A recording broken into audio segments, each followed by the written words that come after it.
un nuevo webinar de actualización con expertos. Es un honor para nosotros tener al doctor Brugada, quien nos hablará del síndrome de Brugada, propiamente dicho. El doctor Joseph Brugada es jefe de sección de arritmias en Barnard Clinic y Hospital Saint-Joan-de-Dieu, consultor senior en cardiología, arritmias y muertes súbitas en el Hospital Clínic Barcelona, catedrático de medicina de la Universidad de Barcelona y expresidente de la European Heart Rhythm Association entre el 2006 y el 2008. Es especialista en arritmias cardíacas, ablación, arritmias pediátricas, dispositivos cardíacos, marcapasos, terapia de resincronización, cardiología deportiva y muerte súbita, que es lo que a nosotros más nos interesa. ¿Cómo le va, doctor? Es un honor, le vuelvo a repetir, para mí sobre todo. Es una emoción que nos hable del síndrome de Brugada, con el objetivo de hacer visible este síndrome. Para nosotros es importante, si bien es poco frecuente. Tenemos pacientes con síndrome de Brugada, y la realidad es que haciendo que este síndrome se reconozca, para nosotros implica tener más herramientas y afrontarlo en nuestro trabajo cotidiano.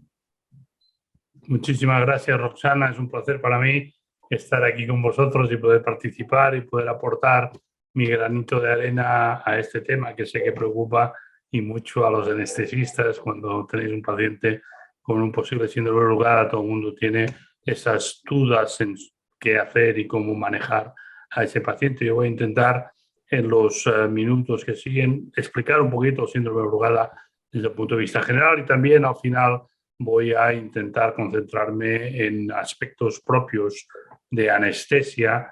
Hemos publicado un par de artículos sobre ello y yo creo que intentaré dar esas pautas, digamos, más claras para que, como mínimo, desde anestesia no le tengáis miedo al síndrome y podáis hacer las cosas que hay que hacer y que no difieren mucho de lo habitual, ¿vale? Yo, si me permites, voy a compartir mi pantalla.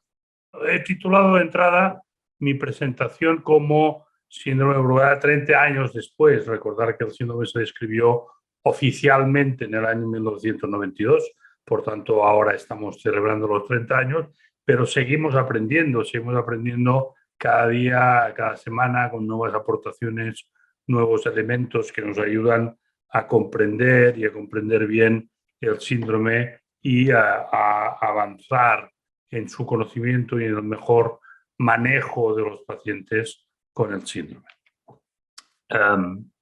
Vamos a recordar primero de todo que el síndrome de Brugada es un electrocardiograma.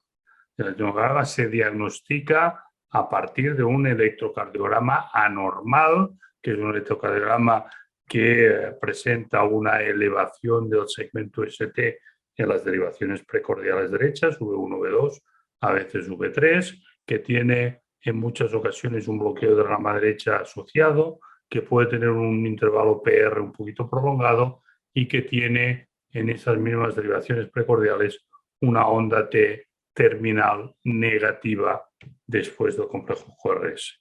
Esto sería el aspecto electrocardiográfico que identifica a un síndrome de Brugada, y vamos a ver con más detalle el electro y los parámetros a tener en cuenta en el electro. Pero, ¿por qué es importante reconocer este electro? Pues porque hay determinadas personas, determinados pacientes, en quienes este electro es un marcador de la posibilidad de que aparezcan arritmias ventriculares malignas, fibrilación ventricular, taquicardias ventriculares polimórficas y que puedan provocar la muerte súbita. Aquí veis otro ejemplo, un paciente con un electro con esta elevación clara del segmento ST en la derivación V1 y V2, y que en el momento en que le estaban tomando el electro hizo una fibrilación ventricular. Por tanto, definimos lo que sería el síndrome de Brugada como un diagnóstico clínico electrocardiográfico que se basa en la aparición de síncope o muerte súbita en pacientes sin cardiopatía estructural demostrable y que presentan este electrocardiograma característico que hemos visto como bloqueo rama derecha y elevación del segmento ST en las derivaciones precordiales derechas. La historia nos remonta al año 86, que es donde vimos al primer paciente, este niño que está en la fotografía, que era un chavalín de 2 años de edad que había sido recuperado de una muerte súbita. Vimos que su hermana había fallecido a la misma edad, a los 2 años de edad, después de múltiples episodios de taquicardias ventriculares polimórficas y finalmente una fibrilación ventricular. Y pudimos recuperar también su electrocardiograma. Y vimos que los 2 electrocardiogramas eran muy similares y presentaban ese aspecto extraño con esta elevación del segmento ST. En los años que siguieron diagnosticamos 2 pacientes también recuperados de muerte súbita, adultos, en quienes se presentaba el mismo aspecto electrocardiográfico, y esto nos llevó en el año 1991 a presentar en un congreso mundial un abstract que incluía a los 4 pacientes. Inmediatamente aparecieron nuevos pacientes y finalmente en el año 1992 se publicó el artículo en el JACC que incluía a 8 pacientes, todos ellos con las mismas características, muerte súbita recuperada y electrocardiograma mostrando este aspecto característico. Este es el artículo original en el año 92, en donde hablábamos de bloqueo de rama derecha, elevación persistente del segmento ST y muerte súbita cardíaca como un síndrome distinto y nuevo no descrito hasta ese momento. Luego la historia nos ha demostrado que no todos los pacientes tienen bloqueo de rama derecha, que no todos los pacientes tienen una elevación persistente del segmento ST y que afortunadamente no todos los pacientes presentan una muerte súbita. Pero eso lo iremos viendo a medida que vayamos avanzando en la presentación. Volvamos al electro, porque es la base y el origen de todo. El electro es el que nos hace el diagnóstico, pero el único electrodiagnóstico de síndrome de Brugada es lo que llamamos el tipo 1, elevación descendente del segmento ST. Ese es el único aspecto electrocardiográfico que debemos utilizar para hacer el diagnóstico de síndrome de Brugada. Todos los demás aspectos, lo que se ha llamado tipo 2 o el tipo 3, en silla de montar, no son diagnósticos. Son sospechosos de que pueda tener un síndrome de Brugada, pero en ningún caso podemos hacer el diagnóstico de síndrome de Brugada en base a un electro tipo 2 o tipo 3, porque esos no son electrocardiogramas diagnósticos. ¿Por qué decimos eso y por qué es importante reconocer estos electrocardiogramas sospechosos pero no diagnósticos? Porque el electrocardiograma varía con el tiempo. Fijaos aquí, esto es el electrocardiograma, las derivaciones V1, V2 y V3 de un mismo paciente durante 2 años. Y fijaos cómo va cambiando en cada electrocardiograma el aspecto. No hay 2 electrocardiogramas idénticos. Va modificándose todo el aspecto electrocardiográfico, porque estamos delante de algo funcional, no de algo fijo anatómico, sino de algo que cambia con las influencias neurovegetativas, con la fiebre, con los distintos fármacos, etcétera, y por eso el electro va cambiando. Y fijaos, aquí en febrero, donde hay una flecha roja, tenemos un electro estrictamente normal. Por tanto, el electro se puede normalizar durante el seguimiento y por tanto eso complica el diagnóstico de síndrome de Brugada y nos obliga a que en estos casos sospechosos en donde podemos tener un tipo 2 o un tipo 3, tenemos que verificar que en algún momento hay un tipo 1 para poder llegar al diagnóstico de síndrome de Brugada. Y eso dio pie a un artículo por Miyazaki en donde él describió que podíamos modular el aspecto electrocardiográfico del síndrome de Brugada a través de distintos fármacos antirrítmicos.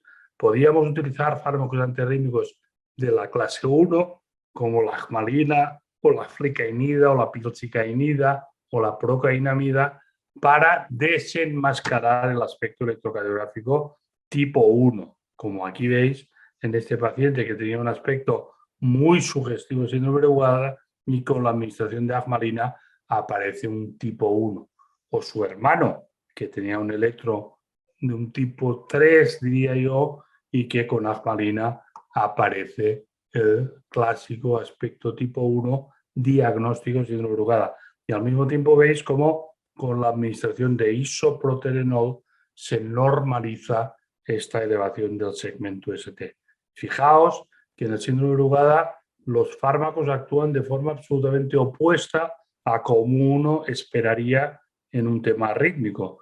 Normalmente los antiarrítmicos previenen la aparición de aspectos o de arritmias. En el síndrome de Brugada, al contrario, lo desenmascaran, y el isoproterenol es utilizado en la mayoría de arritmias para potenciar la aparición de arritmias y de aspectos anómalos del electrocardiograma, mientras que en el síndrome de Brugada el isoproterenol normaliza el electrocardiograma. Por tanto, se comporta fisiopatológicamente de forma absolutamente opuesta a como uno esperaría en temas arritmológicos. Igualmente importante es la localización de nuestros electrodos en la zona torácica. ¿Por qué? Porque lo que estamos viendo es cómo se activa el epicardio del ventrículo derecho, y esas derivaciones precordiales derechas, si están puestas delante del ventrículo derecho, van a manifestar más claramente la alteración. Por eso es muy importante colocar los electrodos V1 y V2 en el segundo, tercer y cuarto espacio intercostal, porque fijaos, por ejemplo, aquí, como el cuarto espacio intercostal tiene un electro normal, en el tercero parece un poquito anormal y en el segundo es claramente diagnóstico de síndrome de Brugada. Lo mismo ocurre en este otro caso. Por tanto, es muy importante hacer el registro de las precordiales derechas altas cuando sospechamos un síndrome de Brugada, porque podemos tener un electrotipo 1 solo en las precordiales derechas altas. Aprendimos que se trataba de un síndrome genéticamente determinado. Ya lo sospechábamos, pero recordaros que los primeros dos pacientes eran dos hermanos. Por tanto, ya sospechábamos que podía haber un aspecto genético en la enfermedad, pero eso se confirmó cuando empezamos a estudiar ya muchos más pacientes y vimos que efectivamente había un componente familiar, y sobre todo con esta familia que os enseño aquí, donde había 9 miembros afectados, uno de ellos falleció súbitamente, y eso nos permitió estudiar a toda la familia, analizarla genéticamente, y pudimos en esta familia, que es una familia italiana, pudimos por primera vez diagnosticar una mutación en el canal de sodio como responsable del aspecto electrocardiográfico y del síndrome de Brugada en esta familia. Y esta mutación afectaba al canal de sodio, como os he dicho, y provocaba que este canal de sodio se cerraba prematuramente. Había una pérdida de función de este canal de sodio. Al cerrarse prematuramente este canal de sodio, todo el proceso de repolarización se iniciaba de forma anómala. Había un gradiente eléctrico entre distintas partes del corazón, básicamente entre el epicardio y el endocardio del ventrículo derecho, que es donde se concentra máximo una corriente que se llama ITO, que se encuentra favorecida al cerrarse prematuramente el canal de sodio, y ahí se provoca este gradiente eléctrico y por tanto estas manifestaciones electrocardiográficas y la posibilidad de arritmias ventriculares. Cuando nosotros miramos a qué ocurre en el seguimiento de estos pacientes, y ahí hay muchos estudios que se han hecho, ahí os enseño unos resultados de nuestros propios estudios hace unos años, vemos que en este grupo, que teníamos en ese momento 361 pacientes, perdón, la edad media del diagnóstico estaba alrededor de los 44 años, la mayoría eran varones, 80%, y eso se repite en todas las series mundiales, y En ese caso, en ese momento, teníamos casi un 60% de pacientes asintomáticos hasta la fecha del diagnóstico. En 19% se hizo el diagnóstico después de un episodio sincopal y en 22% se hizo el diagnóstico después de una muerte súbita recuperada. El electro era basalmente anormal en el 80% de los pacientes, mientras que en el 20% restante había que administrar algún fármaco antiarrítmico, como lo que os he enseñado antes, para forzar la aparición de ese electrocardiograma tipo 1 anormal diagnóstico de síndrome de Brugal. Aproximadamente la mitad de estos pacientes en esta serie recibieron un desfibrilo implantable y en el seguimiento 32% de los pacientes tuvieron o bien una muerte súbita o bien una fibrilación ventricular documentada. Por tanto, una tasa de recurrencia o de aparición de arritmias ventriculares malignas muy alta, 33% a 5 años de seguimiento. 1 de cada 3 presentaba arritmias ventriculares malignas. Cuando mirábamos a los distintos grupos nos dimos cuenta de que las mujeres tenían menos eventos arrítmicos graves en el seguimiento comparado con los hombres. Y la mayoría de eventos ocurrían en hombres. No quiere decir que las mujeres tuvieran menos diagnósticos.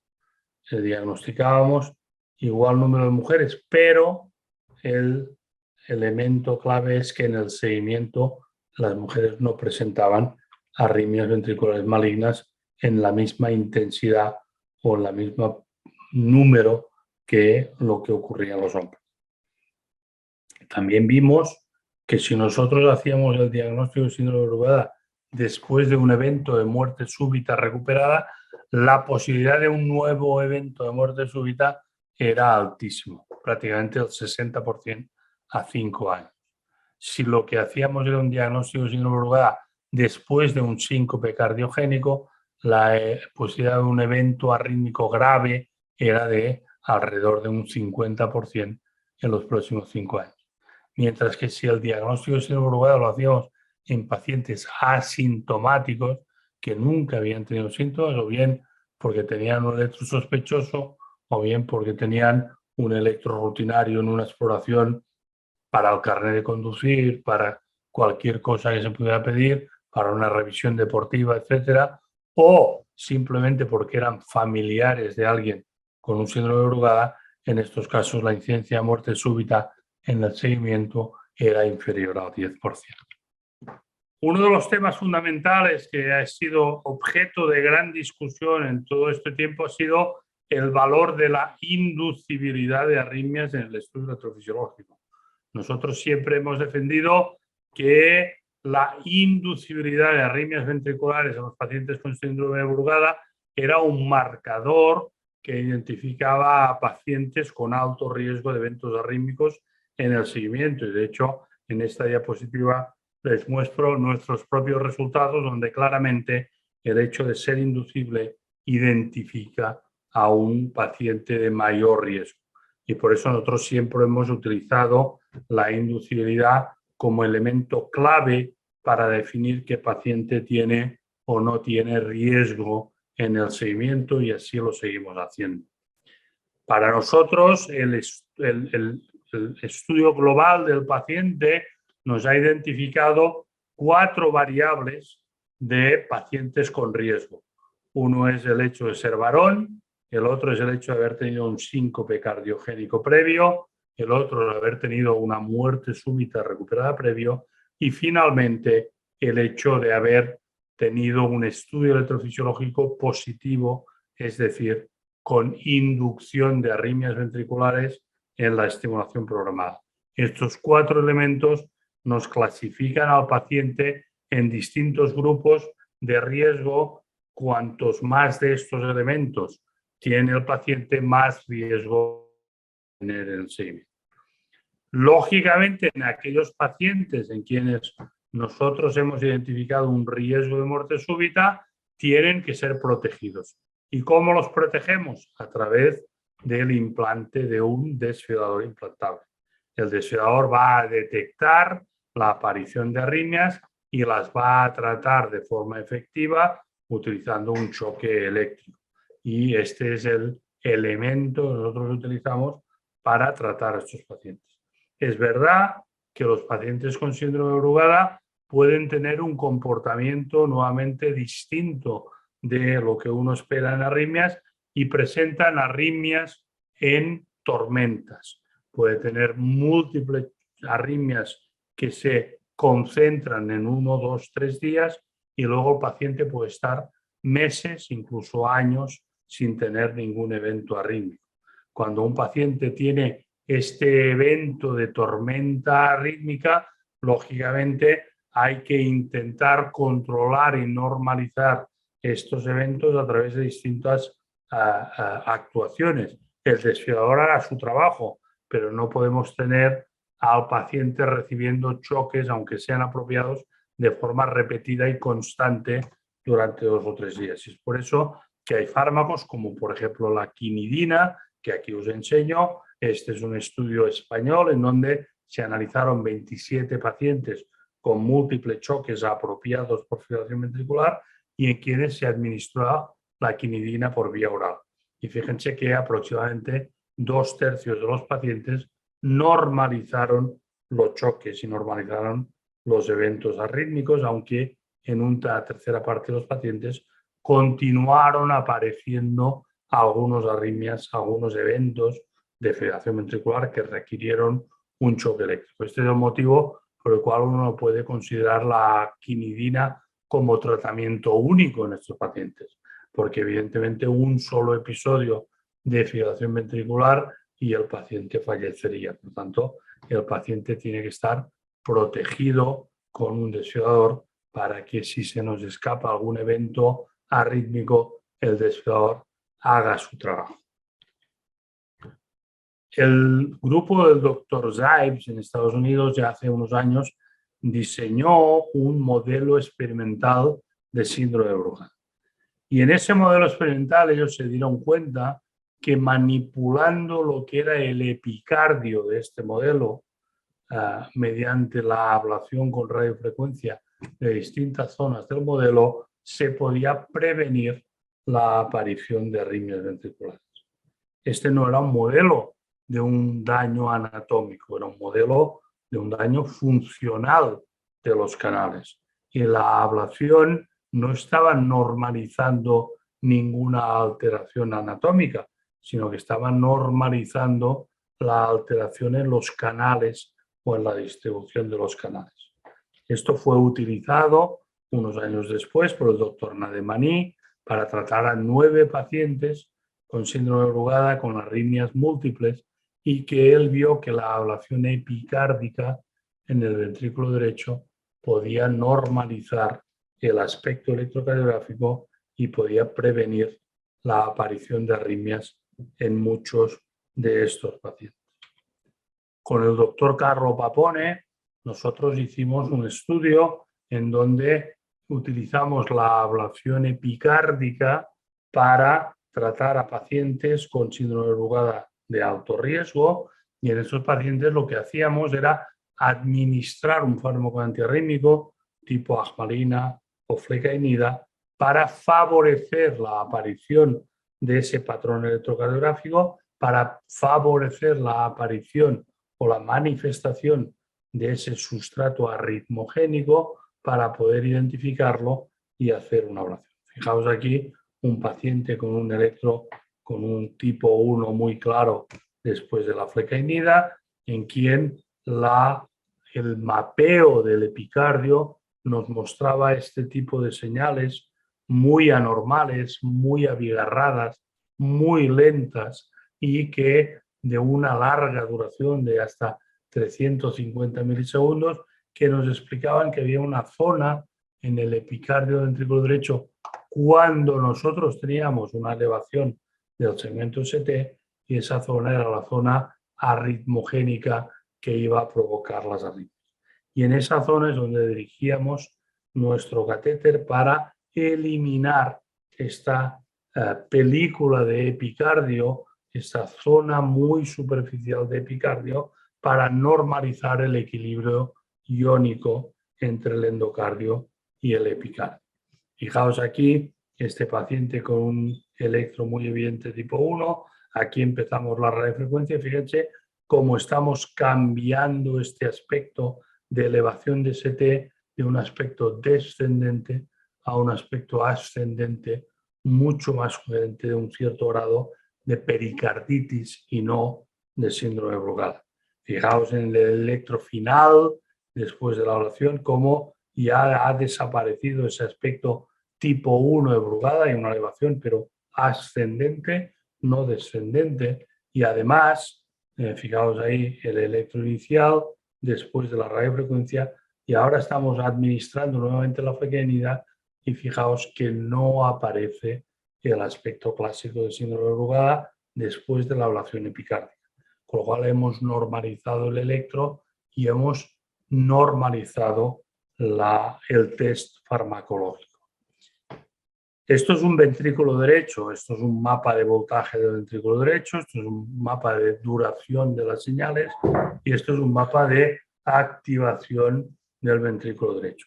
Fijaos que después de la ablación tenemos el voltaje que ha disminuido en la zona que hemos ablacionado, en la duración se ha normalizado, han desaparecido todas estas señales anormales que teníamos antes de la ablación y la activación no se ha modificado porque lo que hemos hecho es una ablación epicárdica de una capa muy fina de epicardio y la activación continúa siendo normal a partir del endocardio del ventrículo derecho. Fijaos en el electrocardiograma, en este caso preablación y 6 meses después. Antes de la ablación teníamos un electrocardiograma muy evidente de tipo 1 de Brugada, mientras que después de la ablación vemos que el electro se ha normalizado. Pero fijaos ahora en el test de Agmalina. Antes de la ablación un test claramente positivo, después de la ablación incluso intentando forzar con un fármaco antiarrítmico no conseguimos que aparezca el aspecto electrocardiográfico. Por tanto, hemos normalizado el electro y hemos normalizado el test farmacológico. Y no solo eso, sino que también normalizamos la inducibilidad de arritmias.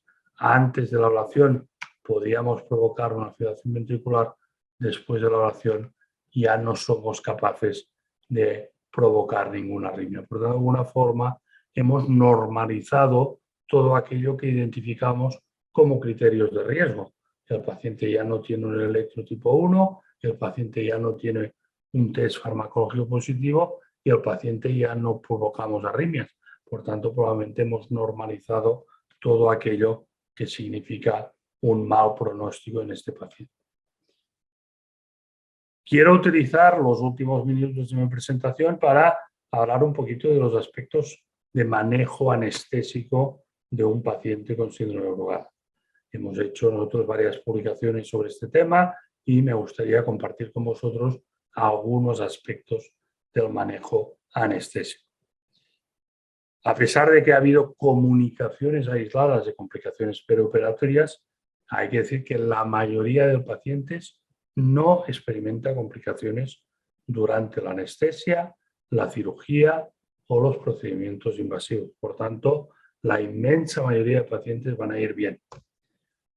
Sin embargo, hay un riesgo, un cierto riesgo de empeoramiento, de elevación del segmento ST y de que aparezcan arritmias ventriculares. Eso es debido, por un lado, al uso de distintas drogas perioperatorias, al mismo daño quirúrgico, a las anomalías electrolíticas que se pueden provocar durante la cirugía, a la fiebre o hipertermia que puede aparecer durante la cirugía y a las variaciones en el tono del sistema nervioso autonómico.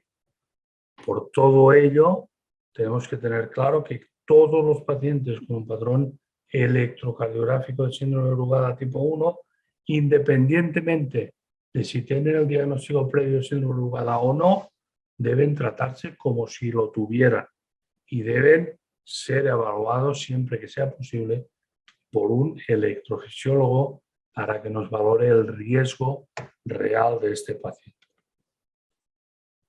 ¿Qué hacemos desde el punto de vista de medidas no farmacológicas en un paciente en el perioperatorio? Bueno, siempre tener los parches y activar el desfibrilador en caso de que lo necesitáramos durante la cirugía, que esto habitualmente ya lo hacemos.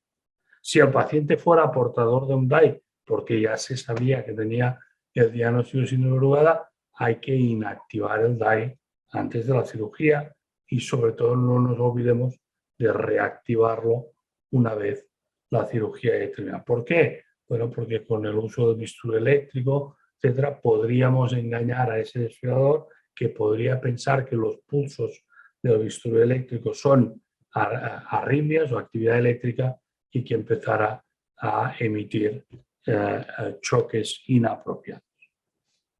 Debemos saber que en el síndrome de Brugada los cambios en el sistema nervioso autónomo pueden provocar arritmias y por ello es importante asegurar un nivel de anestesia estable y minimizar los cambios posturales para evitar un aumento del tono parasimpático que podría asociarse a una anestesia profunda y que podría ser un favorecedor de la aparición de arritmias ventriculares durante la cirugía. Hay un tema crucial que es mantener la normotermia. La hipertermia aumenta el patrón de Brugada. De hecho, de los primeros pacientes que nosotros identificamos en el primer artículo, había 2 que habían presentado la fibrilación ventricular durante un episodio febril. Luego entendimos por qué, cuando comprendimos que la mutación era temperatura dependiente, que a mayor temperatura, peor funciona el canal con la mutación. Por tanto, la hipertermia o la fiebre va a provocar una inactivación prematura de los canales de sodio que son termosensibles y puede llevar a la aparición de arritmias ventriculares y recordar que la fiebre fue el factor precipitante en un 18% de pacientes que presentaron un paro cardíaco en el contexto de un síndrome de Brugada. Las anomalías electrolíticas deben ser corregidas. La hiper y hipopotasemia, al igual que la hiponatremia o la hipercalcemia, pueden empeorar la elevación del segmento ST en el síndrome de Brugada y, por tanto, ser fuente de arritmias ventriculares. Hay que decir que la mayoría de drogas utilizadas en anestesia no se han asociado a efectos adversos, pero esto no implica que no pueda haber un riesgo potencial. Recordar que hay una fuente que siempre debéis consultar, que es www.brugadadrugs.org, que es una iniciativa desarrollada y puesta al día por un panel internacional de expertos, donde se analizan todos los fármacos y drogas que podrían ser contraproducentes en un paciente con un síndrome de Brugada. Las interacciones farmacológicas durante la anestesia y los cambios autonómicos pueden facilitar los cambios electrocardiográficos que generalmente se resuelven una vez paremos su administración. Hay una serie de drogas no anestésicas que deberíamos evitar, básicamente antiarrítmicos, agmalina, fricainida, pisricainida, procainamida, propafenona. Todos ellos pueden provocar más elementos diagnósticos de síndrome de Brugada, más elevación de ST y pueden desencadenar arritmias ventriculares. También una serie de psicotrópicos, la amitriptilina, la clomipramina, la desipramina, el litio, la loxapina, la nortriptilina o la trifluoperacina. Todos ellos son drogas que deberíamos evitar ya que pueden generar más elevación de ST y arritmias ventriculares.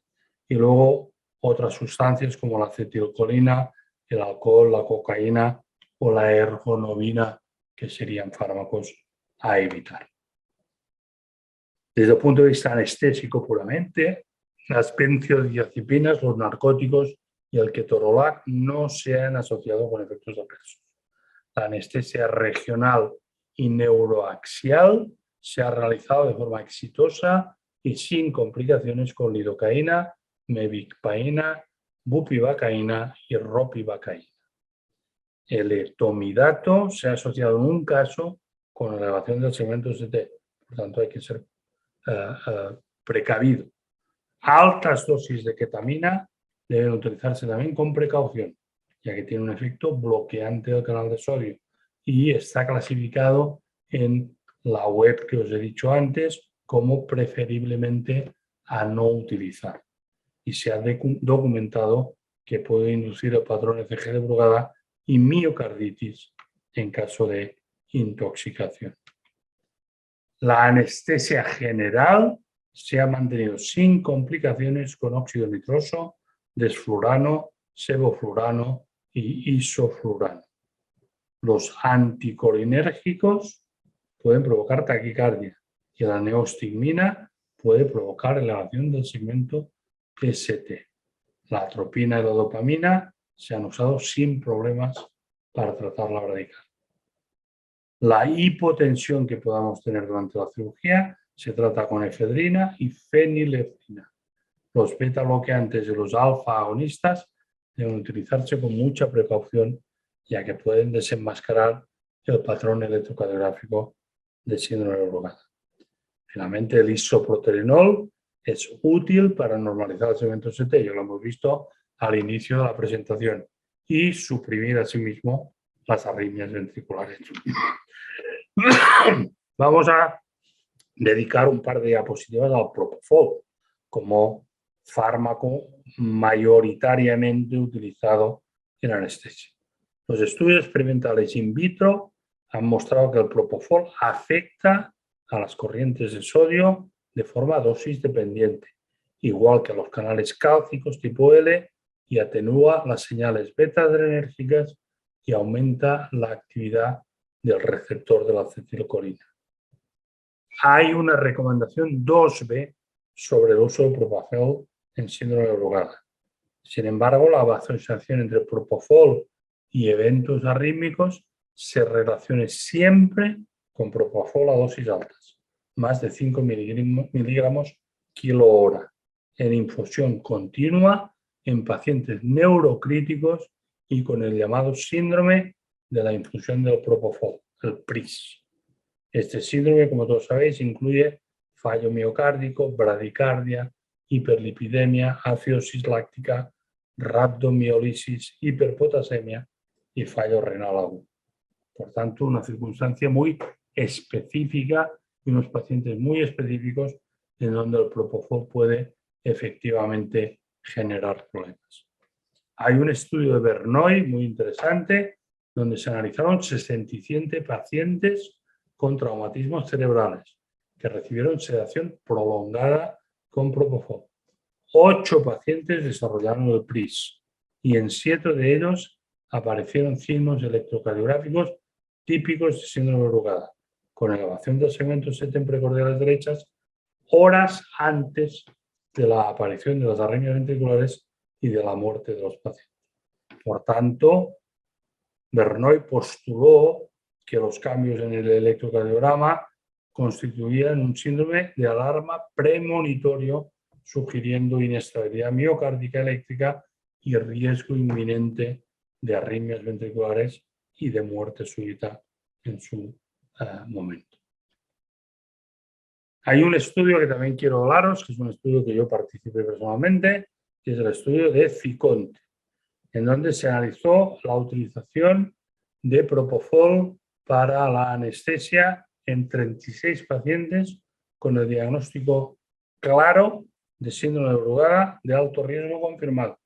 Eran todos pacientes con un diagnóstico tipo 1, con arritmias ventriculares y en quienes se realizó un procedimiento de evaluación epicárdica del ventrículo derecho como tratamiento para evitar la recurrencia de las arritmias ventriculares. En todos ellos, repito, pacientes con diagnóstico claro tipo 1 de síndrome de Brugada de alto riesgo. En todos ellos se demostró que la anestesia general con propofol en bolo único para la inducción y el mantenimiento con anestésicos volátiles tipo sevoflurane es segura y no se registró en ninguno de ellos efectos adversos. La anestesia en sus condiciones, muy al contrario, moduló la manifestación electrocardiográfica del síndrome y hubo que administrar agmalina para recuperar las manifestaciones electrocardiográficas y el sustrato eléctrico. Ficonte sugirió que la anestesia general con propofol y sevoflurano es segura incluso en pacientes con síndrome de Brugada de muy alto riesgo. Sin embargo, su utilización prolongada requiere precaución y no debería sobrepasarse la dosis de 4 miligramos kilo. En este contexto, cuando sea necesario que haya una anestesia prolongada, se recomienda la monitorización de los gases arteriales, el lactato, el potasio y la creatinina quinasa, tal como digo, particularmente si la sedación va a ser muy prolongada. Cuando en ese contexto de un paciente con síndrome de Brugada aparecen arritmias en el acto operatorio, hay que buscar siempre, lo primero de todo, una causa desencadenante y corregirla. La fiebre, el aumento del tono vagal, la hipopotasemia, el que se hayan administrado fármacos tipo 1 o cualquier otra droga que pueda provocar patrón de Brugada. Lógicamente, además de la cardioversión y las maniobras de resucitación cardiopulmonar, si son necesarias, se recomienda el tratamiento con isoproterenol, 1 o 2 microgramos bolus intravenoso, seguido de una infusión continua de 0,15 a 2 microgramos minuto. Recordemos lo enseñado antes, del isoproterenol normaliza la elevación de ST y previene la inducción de fibrilación ventricular en el estudio electrofisiológico y es el fármaco de elección en las tormentas arrítmicas que puedan ocurrir en el síndrome de Brugada. A pesar de que el isoproterenol suprime las arritmias, su discontinuación puede llevar a una recurrencia de la fibrilación ventricular. En este caso, requeriremos de fármacos por vía oral que puedan tener una vida media más prolongada y la quinidina puede ser, tal como ya he enseñado, una buena opción, ya que bloquea los canales ITO en el epicardio ventrículo derecho, normalizando todo lo que es el gradiente eléctrico entre epicardio y endocardio en el ventrículo derecho. Y ya para concluir, yo diría que el conocimiento sobre el síndrome de Brugada continúa aumentando día a día, que las características clínicas, el sexo, los síntomas, el electro, la historia familiar, la inducibilidad o la genética son útiles para estratificar el riesgo de los pacientes. La mejor decisión de cómo manejar a un paciente, incluyendo el manejo anestésico, debe ser individualizada y basada en nuestro conocimiento científico. Nuevas terapias, especialmente la ablación epicárdica, pueden hacer cambiar de forma drástica nuestra percepción sobre el riesgo de estos pacientes a tener una muerte súbita y el seguimiento clínico de estos pacientes. Muchísimas gracias. La verdad, doctor, tenía muchas preguntas para hacerle, pero me las fue contestando uno a uno con su brillante exposición. Realmente muy completo, mucha información que nosotros necesitábamos para dejar de tener miedo de afrontar a nuestro paciente, porque la mayoría de las veces lo vemos o 24 horas antes, o nos encontramos con este paciente dentro del quirófano, en este segundo que tenemos que ordenar nuestras cabezas y pensar qué vamos a hacer. La verdad, realmente emocionada. Un placer. Un placer que sea útil para vosotros la presentación y espero que así sea. Sí, doctor, la verdad, brillante. Le agradezco su generosidad. Muchísimas gracias en nombre de todos los anestesiólogos de la República Argentina. Muchísimas gracias. Gracias a vosotros. Un abrazo. Un abrazo, doctor. Nos vemos.